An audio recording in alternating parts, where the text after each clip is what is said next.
Assalamu alaikum wa rahmatullahi wa barakatuhu to some of you and peace to the rest of you. This is Black Heart signing Black in again.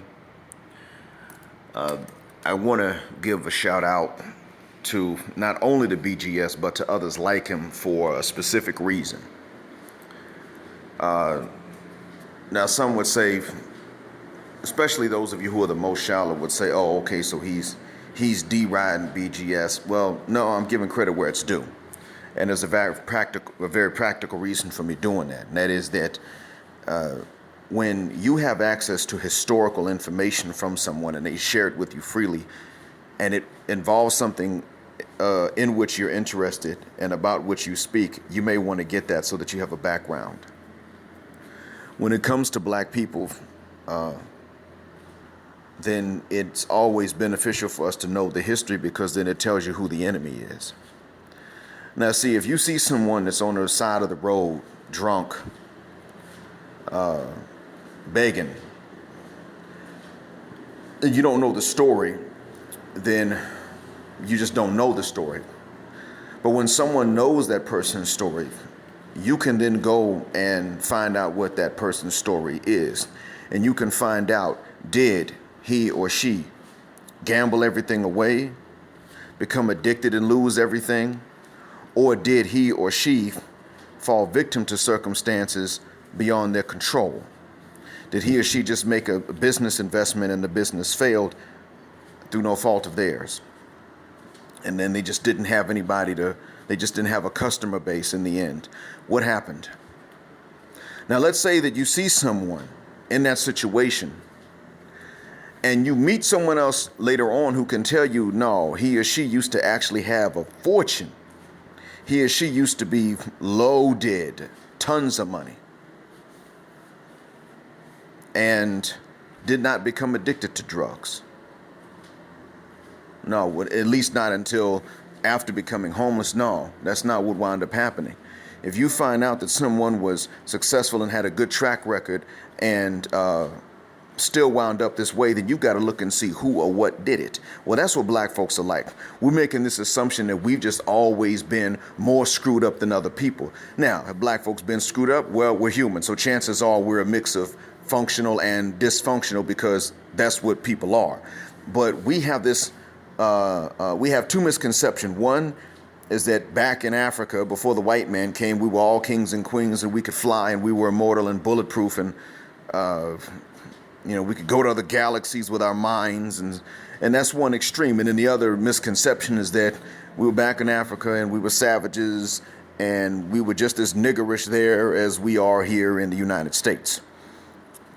Both of these are misconceptions. In reality, we were humans. We were people. We did right, we did wrong. We got things right, we screwed other things up. That's what we were. We were not worse off than other folks. And yet and still we were selected for one of the greatest oppressions in human history. Not the only oppression, but we were selected for one of the greatest oppressions, because while slavery was something that everybody had, we were selected for one of the worst episodes of it. And we were told that it wasn't the worst. Oh, everybody's been enslaved before, and the Irish were slaves too. No. But when you listen to not only BGS, but others like him, however, I have to say him by name because he's the one I know about. When you listen to him, you get historical knowledge, and you get factual knowledge about social patterns as they are today. And this gives you context. Then you understand what was done to us, and you understand how bad your enemy actually is and how hell-bent they are. Their society silences your resistance to what their leaders are doing. Most of them will not do, a lot of them aren't necessarily going to harm you consciously, but they are all subconsciously trained, as many of us are, to protect their leaders' harms against you and silence your resistance to them and tell you that you're just imagining it. That's not really what happened. Have there been cases where black folks have imagined racism? Yeah, but why would they imagine it? Because it's been real, that's why. So, they've been able to make racism a real ghost.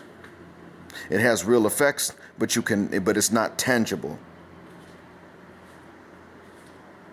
It's not something you can see right in front of you, but you can see its effects.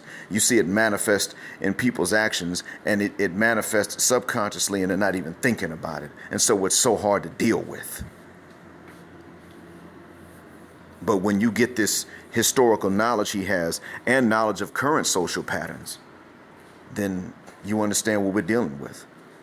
It's through him that you learn that black folks have been stereotyping each other for generations. It's through him that you learn that we've been matriarchal pretty much since we got into this country. It's through him that you learn that there has been an element of cooperation on the part of the black female collective.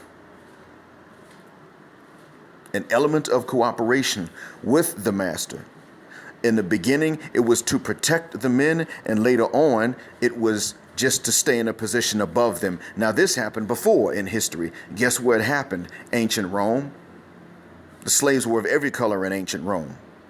However, one of the things they did was that they told the women, you keep the men in check and we won't kill them.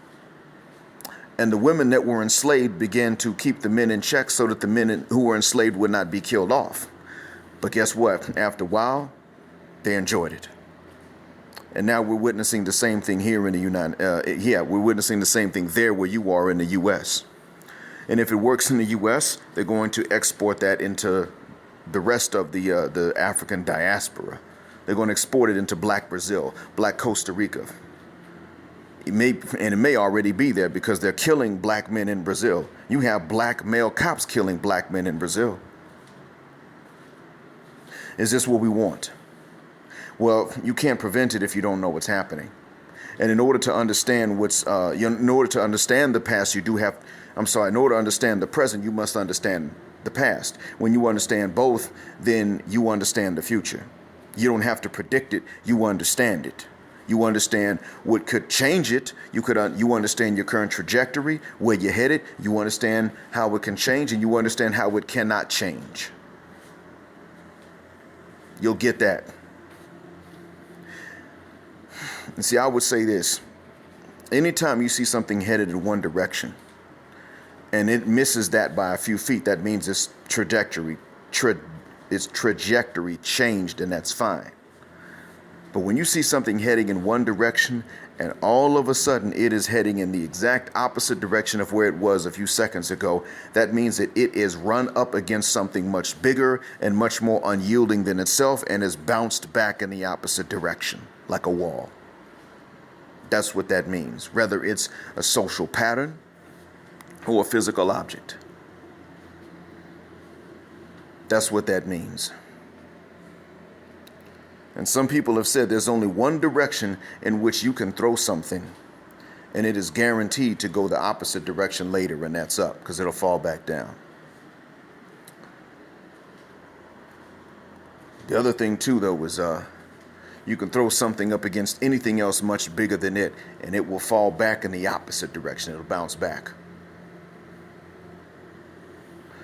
That's what we're dealing with. That's what we're looking at right now with black folks. We are talking about the past and we don't know it. So we don't understand the present. And then we don't understand the future. And this is why we've got some of these ignorant, conscious niggas running around here. I mean, they're not even conscious. They're pseudo-conscious. Because if you're conscious, that means you're conscious, you're aware. No, these niggas ain't conscious. They're just pseudo-conscious. They're only aware that there's something out there of which to be aware, but they're not actually aware of it. So now you've got a pseudo-woke nigger talking all this junk that's not even real. The black man back in Africa could fly. Okay. Oh boy. And then you got him talking all this health stuff. I mean, I don't know if this person was serious or if this person was joking, but I saw a screenshot of a post in which someone said that if a black man is vegan like he's supposed to be, then he'll only ejaculate pure water. Really? No. No, we're going too far with it now. Maybe this was a joke, but there have been other things I've seen. And I actually saw a sister. I saw an African-American woman getting on the TV and spouting some stuff that was beyond matriarchal. It was just pure D lies. Stuff like there was a time when there were no two genders. There was only the gender that is now the female gender. But at that point, it was the only gender at that point in time, and that through some mutations, some children began to be born another gender, male, and that men should never sexualize women. Are you effing kidding me? Men should never sexualize women. No, what she means is the men I don't want should never sexualize me. Really, that's what she means, and you could see right through it. But she wanted to use Africa as a justification for it, ancient Africa. At that, classical Africa.